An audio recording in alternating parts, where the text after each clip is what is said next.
You will hear a number of different recordings, and you will have to answer questions on what you hear. There will be time for you to read the instructions and questions, and you will have a chance to check your work. All the recordings will be played once only. The test is in 4 sections. At the end of the test, you will be given 10 minutes to transfer your answers to an answer sheet. Now turn to Section 1. Section 1. You will hear a man phoning to complain about a flight. First, you have some time to look at questions 1 to 3.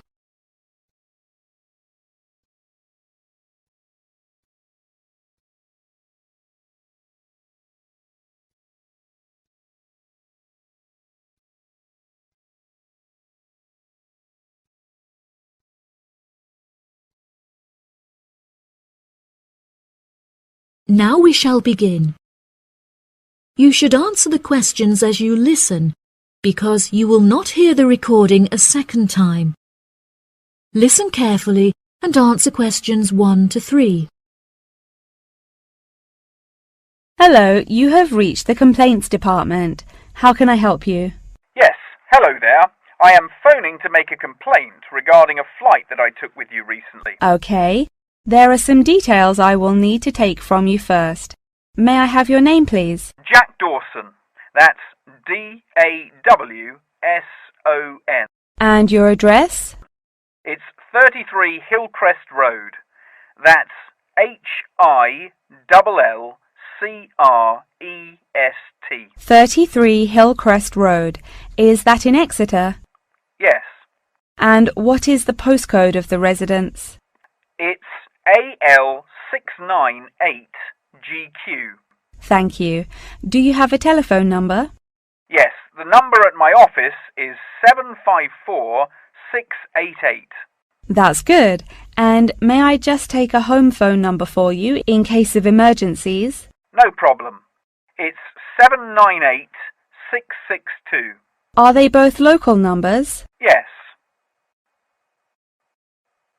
Before you hear the rest of the conversation, you have some time to look at questions 4 to 10.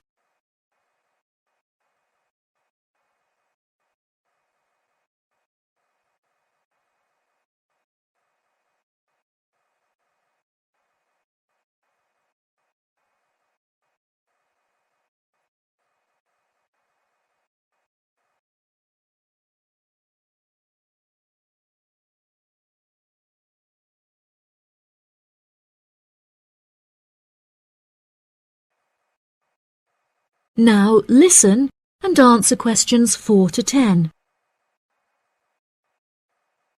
Okay, great. Thank you for your patience. Now, what is the nature of your complaint? I'm phoning to complain about a flight I took recently. I always take certain measures to ensure that I will be comfortable. For example, I always pay the additional cost for extra legroom, and I always arrive punctually for the flight to make sure that I'm seated beneath an air conditioner.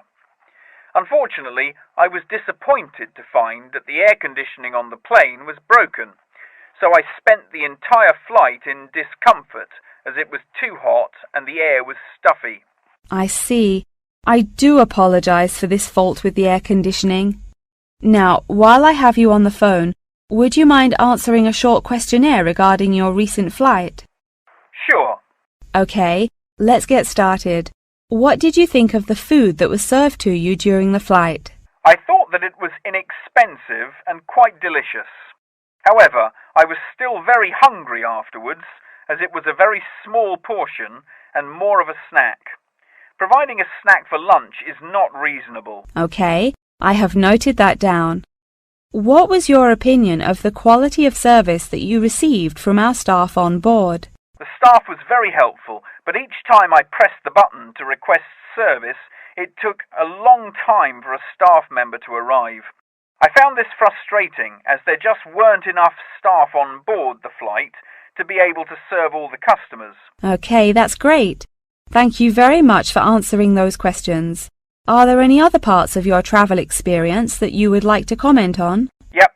The process of moving through security was very quick and helped to make my travel experience stress-free. Okay. Do you have any extra comments on the services you received during the flight? Yes, I thought that the seats were very uncomfortable and looked very old. They were also in need of repair, as the reclined feature on my chair was broken, so I could not go to sleep for the whole flight. Luckily, the entertainment facilities were very good, so I was able to distract myself by watching movies. Thank you so much for taking the time to answer all of my questions. We would like to offer you some gifts as a goodwill gesture, with a 20% discount on the cost of your hotel stay. We also appreciate that international calls to your home country can be expensive, and we are sure that you would like to keep your family updated on your travels. So please accept a phone card which has a credit of £20. Oh, that's really great. Thank you so much for the gifts. No problem. We look forward to having you travel with us again soon. Have a fantastic vacation. Thanks. Bye. That is the end of section 1. You now have half a minute to check your answers.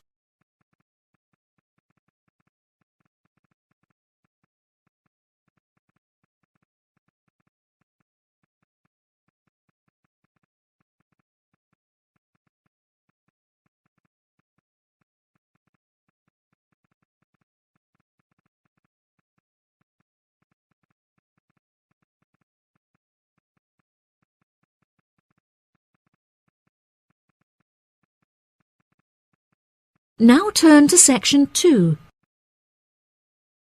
Section 2. You will hear part of a talk given by a member of staff at a car rental company. First, you have some time to look at questions 11 to 16.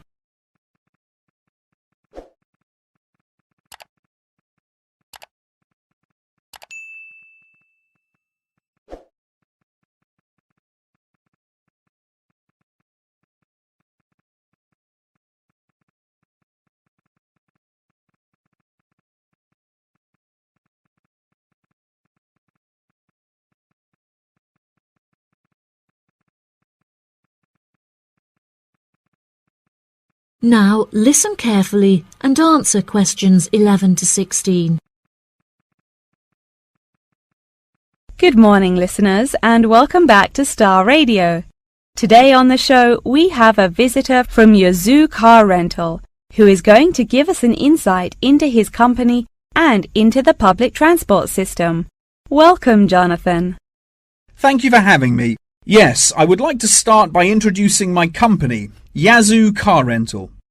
We are the cheapest and most reliable rental company in the city and have won multiple awards for the quality of our services.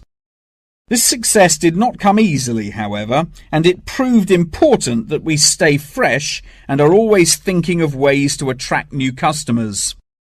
Our first attempt to do this was to offer a free gift with every car rental, which we were confident the customers would be very interested in.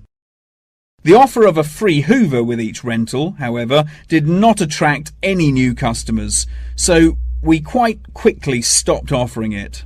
In 2002, a new taxi company opened next door to us, and we started losing a lot of business to them. So we introduced an offer that we hoped might compete with their service. We offered a new package where you could rent a car with a driver for a small extra fee. By introducing this offer, we found that all of our customers preferred to drive the cars themselves.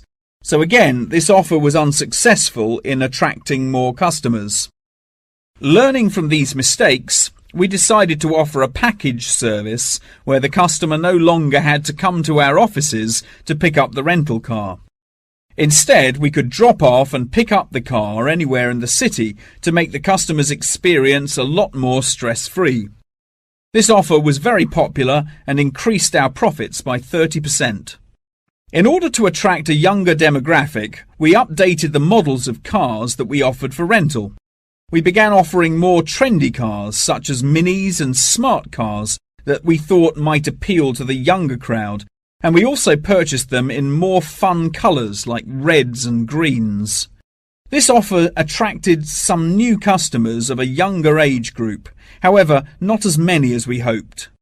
Next, I decided to offer our services at a discounted price on our website, where it could be seen by thousands of people. I thought that this could be a great way to attract a number of new customers who would never have heard of us before, and it worked fantastically well. Following the success of the discount offer, we had so many customers that it became necessary to open a new branch of the company in the centre of the city. The cost of renting offices in the city centre was very high, so we hoped that our profits would justify this expensive decision. We made enough profit to keep our city centre offices open, but we had hoped for a greater increase in customer numbers. Before you hear the rest of the talk, you have some time to look at questions 17 to 20.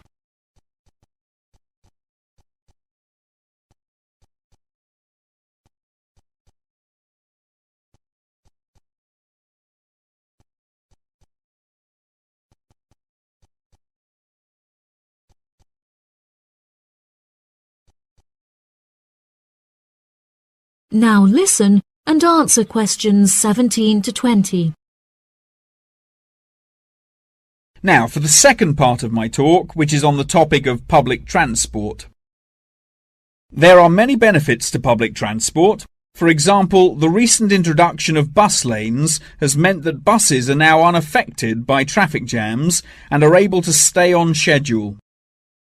Unfortunately, as fewer and fewer people are taking the bus nowadays, the service has become quite inefficient. This reduction in passengers may be due to the stories in the newspaper about the dangers posed to pedestrian safety by the buses. However, this is largely untrue, as buses are responsible for far less pedestrian-related accidents than cars. I use the bus service often, as car petrol is so expensive nowadays that the bus is far more affordable. However, if I am in a rush, I prefer to take a taxi, as they tend to get you to your destination very quickly, so you can remain punctual for your appointments. I also very much enjoy flying to my destinations, as the service is incredibly fast and the airports are always very easy to find. Personally, my favourite mode of transportation is the bus. Due to the lack of people using the service, I have found that the buses are never overcrowded, so there is always a seat available. They are also never dirty, as they get cleaned regularly.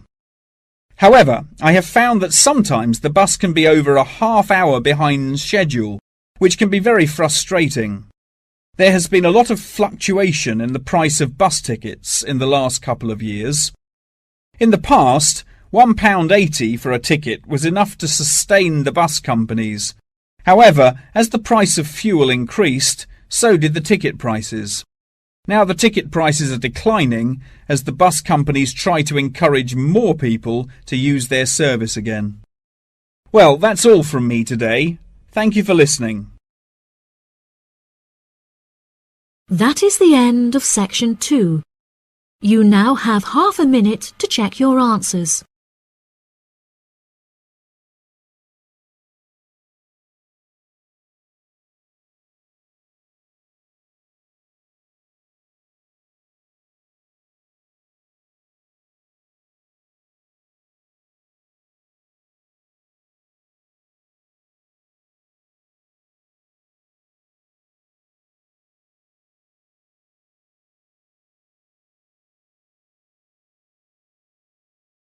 Now turn to section 3.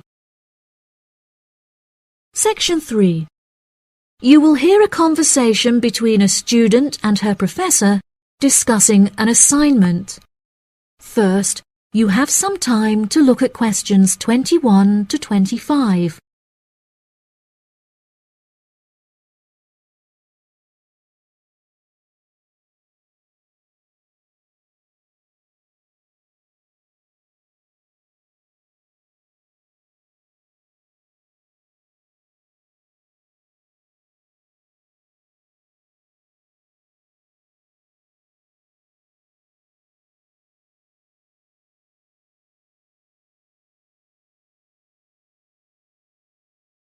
Now listen carefully and answer questions 21 to 25.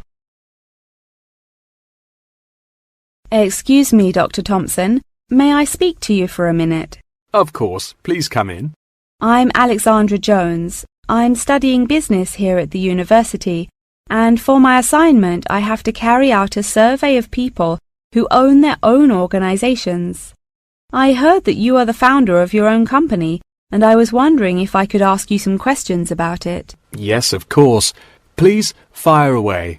Okay, great. We'll get started. Did you encounter any problems whilst you were starting your company? Actually, it was not as hard as I anticipated. I started out with very clear objectives, so I knew exactly what I wanted my corporate identity to be.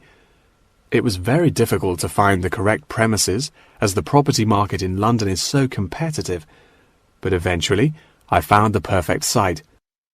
The hardest part was structuring the business, as I had no formal template, so I had to create it myself. Yes, that is very impressive. Was it difficult dealing with staff? It's always tricky trying to satisfy a group of people with varying interests. However, I didn't encounter many problems. I found it very important to make the staff feel appreciated. So I hosted a staff day where we could all introduce ourselves and get to know each other as individuals. I was also able to talk to them about the type of work that they would be doing and gave them the opportunity to share with me the issues they had with the allocation of the work. Okay. Did you hire a management team or did you take on the role of the manager? Oh no, I already had enough tasks to take care of. I employed someone else to take on the role of the manager. However, he never consulted me before making decisions, so I was forced to let him go and hire someone else. And what did the other staff think of the new manager? They had a great deal of respect for him. It definitely helped that I consulted with them before hiring him. They were surprised that he has been so successful in his role at the company, despite the longer meeting hours. Since the company opened, has it had any great achievements? There are many aspects of the company that I am pleased with. However, there is one achievement of which I am particularly proud. I wanted a mural painted to brighten up our entrance area, so I decided it would be a great idea to invite the local primary school to create one for us. The youngsters had a great time, and I know they were thrilled to be included. Oh, that's lovely. Before you hear the rest of the conversation, you have some time to look at questions 26 to 30.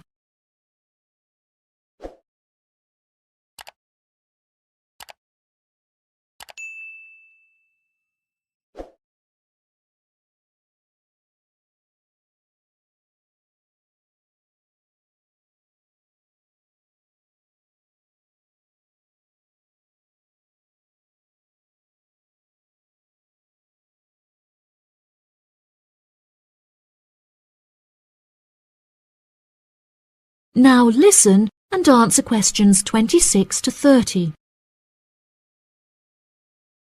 Have you encountered any major problems since you opened the company? Yes, we are always encountering issues with employment because it is very hard to find people who are qualified for the roles that we are offering. But unfortunately, there is no solution to this. One of our administrators also recently left to go on maternity leave, which put us in a tricky situation. However, we have managed to find a temporary replacement for her. It's also now approaching the period when we must carry out our financial training, so I need to find a venue with enough space to hold everyone. It will be interesting trying to organize that event. Oh gosh, I can imagine. I find it hard enough to organize myself. Organization is a difficult thing to master, but it is also essential for success. Whilst I was learning how to stay organized, I realized that the role of motivation is essential. Okay, that's great. I also suggest that you visit the library, as there is a section on culture that will have some very valuable material on how to develop your organization skills. Okay, I'll head to the library when we're finished. I think you will find it very useful. They also have a collection of documentaries on the subject of personal organisation, and I suggest that you look up the literature on management of change. I personally found these sources incredibly useful. Articles are also a valuable resource, and we have a whole collection of them in our university library. I advise that you look at Section 2, where you will find articles on the nature of volunteering. That's great. Thank you so much for your help. No problem. That is the end of Section 3. You now have half a minute to check your answers.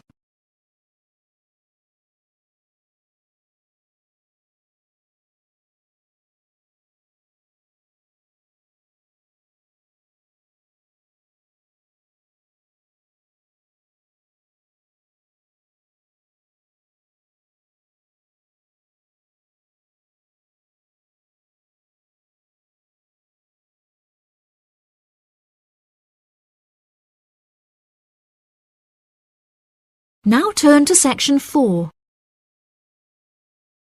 Section 4. You will hear a talk on the research of architecture. First, you have some time to look at questions 31 to 40.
Now listen carefully and answer questions 31 to 40.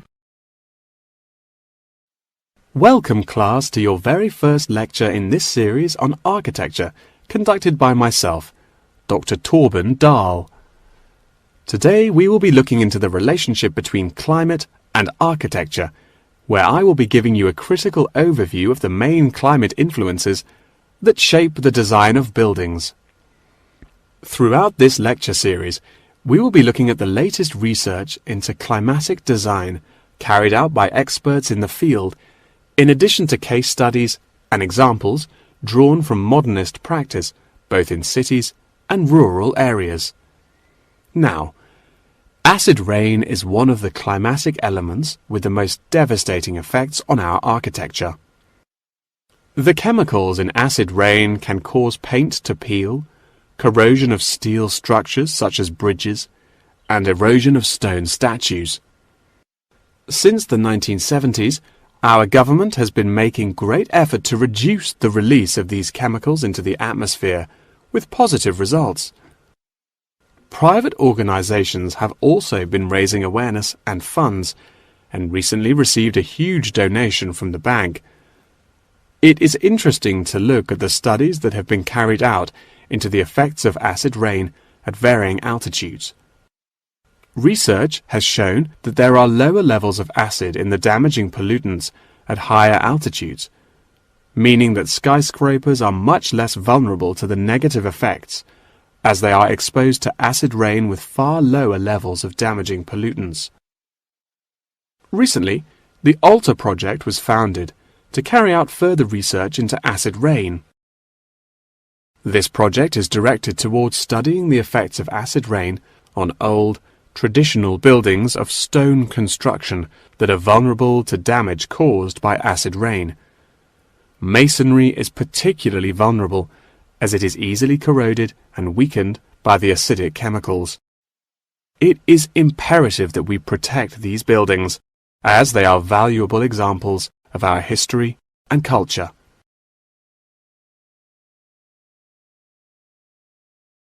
Pollution is one of the main sources of concern in the present day.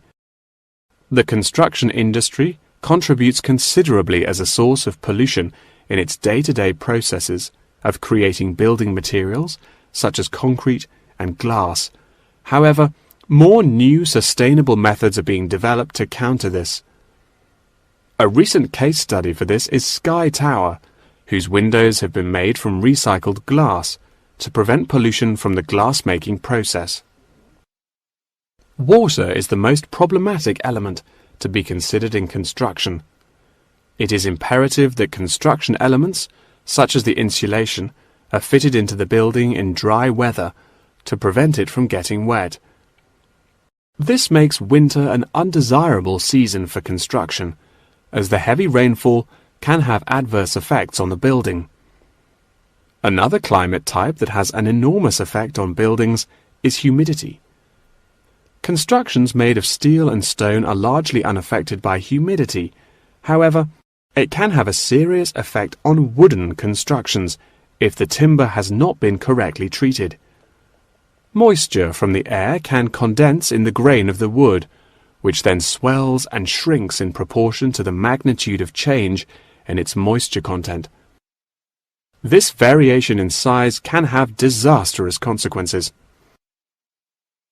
In areas of the world that are prone to earthquakes, certain design and environmental conditions are preferable for protecting buildings in the event of a tremor. Engineers have come up with numerous building procedures to help minimize shaking in buildings. For example, tall buildings have height restrictions and counterweights, and multi-story buildings have reinforced floors and walls.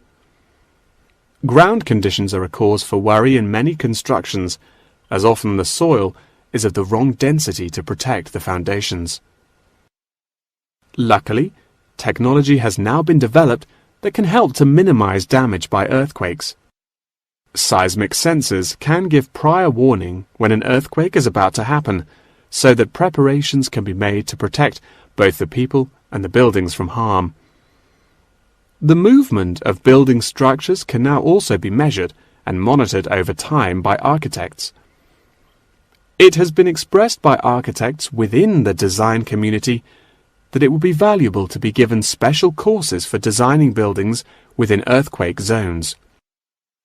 Guidelines are also expected to be produced by the government in the near future that will give architects a universal checklist to follow. That wraps up the lecture for today. Please remember that attendance is mandatory. That is the end of section 4. You now have half a minute to check your answers.